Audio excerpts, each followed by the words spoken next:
everything. We had to give them some sort of structure to make sure we try and contain Celtic and control Celtic. I thought we dictated a lot of where Celtic, who was in possession of the ball, and we restricted Celtic to very few opportunities, which isn't easy. We still wanted to try and break quickly and counter and make sure we had real speed in the wider areas. And I thought we had that in terms of McGinn, Logan, Lowe, Mackay-Stevens, those early stages. And we played with a lot of tenacity, aggression, common sense, and obviously the maybe the little lull in the game when Gaz goes off. Thankfully he's okay and sitting up in hospital, but at the time very worried about him, and we just maybe knock off. All of a sudden there was a gap there at centre back that should never have been.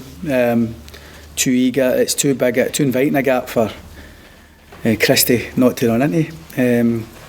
So we little moments, fine margins, and Joe still makes a save, but the ball could fall anywhere, and then unfortunately for us it lands straight back at Ryan's feet and he scores a goal. So instead of I was thinking just prior to that exactly what I was going to say to the players was give yourselves a mental pat in the back, ready to go and do our job again, try and bring a little bit of polish to the performance at the top end of the pitch. And the players, a lot of young players there, young Ferguson, McLennan, they'll be at the heart of this team for the next few seasons, and really proud of my team. And we set them up in a way and tried to give ourselves a chance to take a trophy back to Aberdeen, and unfortunately it wasn't the case.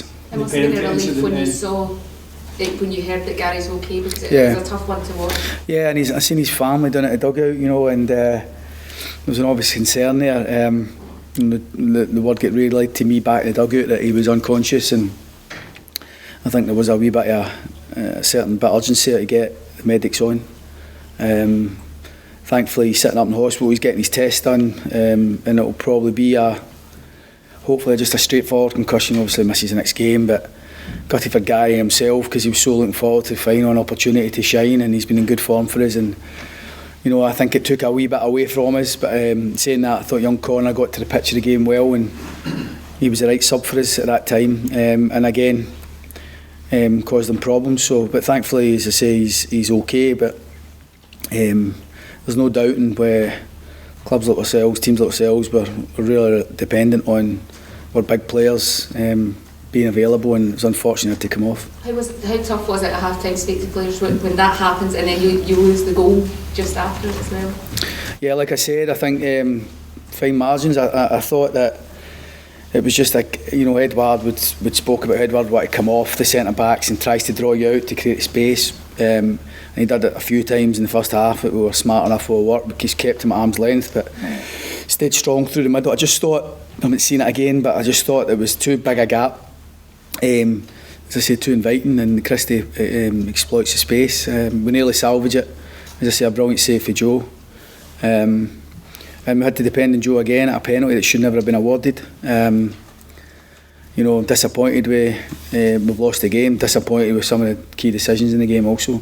That doesn't come to any, it doesn't do us any real harm, but it wasn't a penalty in the first place, and if we've not got a goal like Joe Lewis, it could have been 2-0 and far more difficult. It's clearly outside the box, I thought that at the time.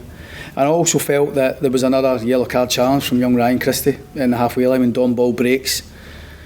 The referee's indicated he's played the ball. Ryan Christie, he clearly hasn't. And those big decisions, Celtic down to 10 men at that period may well have been different. You need a lot of things to go for you in a final, and it might sound churlish here, but the fact of the matter is a couple of decisions were really harsh on my team today. If you've been in 4 finals, has it been a misfortune to play a kind of Celtic team who seem to be in this kind of era of dominance? Stephen, that's the way it is. I'm pretty sure that when you get to finals, you can't pick and choose your opponents, and it's like Celtic, as you say, 2 years ago were the best team of generation. Everybody lauded them for that, and rightly so. The season they had, and they've got their mojo back. Certainly over the last 6-7 weeks or so, and you listen to everybody and anybody before the game of the day. It was just Celtic just had to turn up really, and as long as they got any level of performance, they were just going to swat us away. But we tried to make sure that wasn't going to be the case. It wasn't going to be as straightforward as that, and I think that we actually delivered that type of performance. But we were close, but I said finals are thin margins, and there's a lot of pride in the performance, but there's just a real disappointment in the fact that we've lost, because we set out at the start of the tournament to win it. We knew Celtic were the strongest side in the competition. We knew the improvements from others, but we've beaten Rangers here, we've beaten Hibs at Easter Road, beaten another Premier League team at home to get to here, and Celtic are still the best team at the minute. There's some good sides going. I think Rangers have really improved, and they're going the right way. But in answer to your question, you've just got to face who you face, and it's disappointing as it is. We've lost another final. There is some sort of solace, as I say, that some of my younger ones who I've just said to them, you hang about long enough at this club, you'll eventually become a winner. Pretty sure of that. I intend to make sure I come back to another final with Aberdeen, and I intend to win another trophy, and you can never say with any certainty. I'm pretty sure I will, and regardless of how well other teams are doing.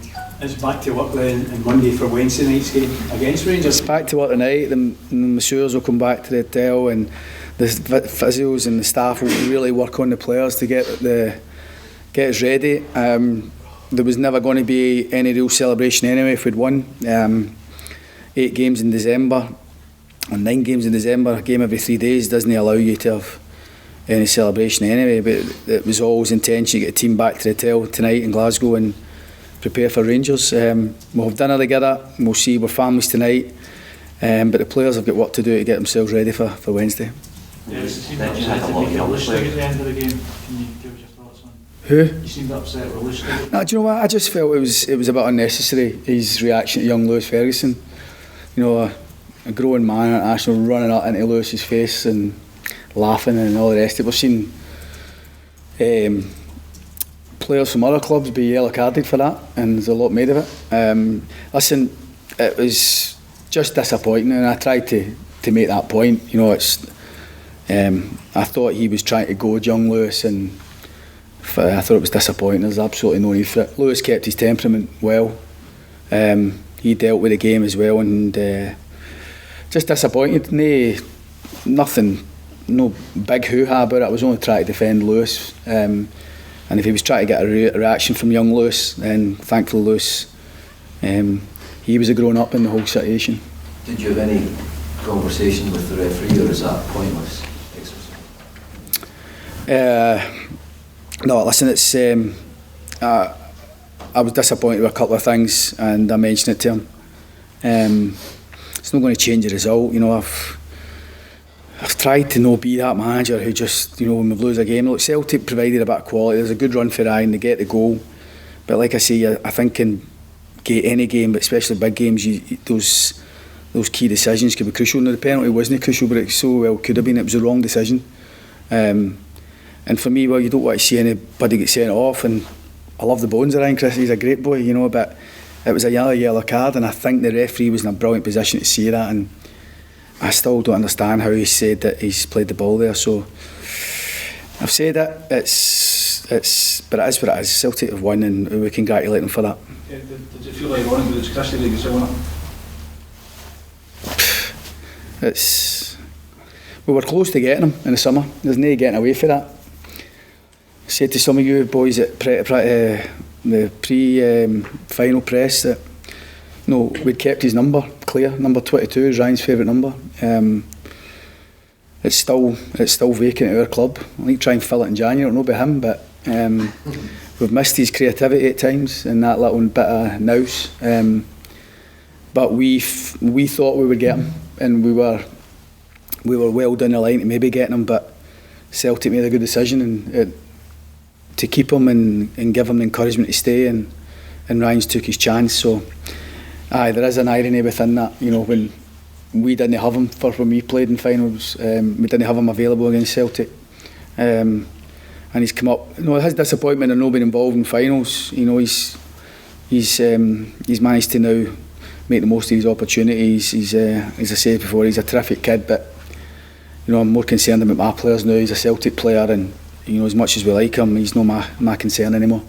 You said about the youth in your team, the response that you had after the penalty save, it could have well been a How does that bode well for the future? Yeah, I think you look for any positive. Listen, it's only disappointment at the minute, and but you're always looking at your team, especially the younger ones, the ones that have not been through the course before. But obviously, to deal with the actual game, it's been aimed at us before in the past. Aberdeen don't deal with the big games. We'd won 3 times in Glasgow against Old Firm in the last 8 games. No other team has done that. But we get beaten up by that with certain ones. We gave ourselves a chance to win another game. But the thing for me with the younger ones as well, they dealt with the game, and there is a weight of expectation at Aberdeen.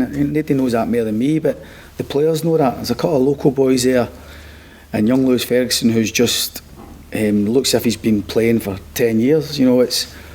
It gives me encouragement. Nobody loves a younger one coming through, and we've got to look after them and give them the right necessary game time. But days like today, it doesn't do them any harm in their development. I know that you want to shove a winner's medal in their hand and celebrate with them, but sometimes that resilience needs to be built and created, and that extra determination not to have a similar outcome in the future. We'll get back to finals at Aberdeen. As difficult as it is, I'm pretty sure that these younger ones will eventually become winners. Thanks, Derek. Well,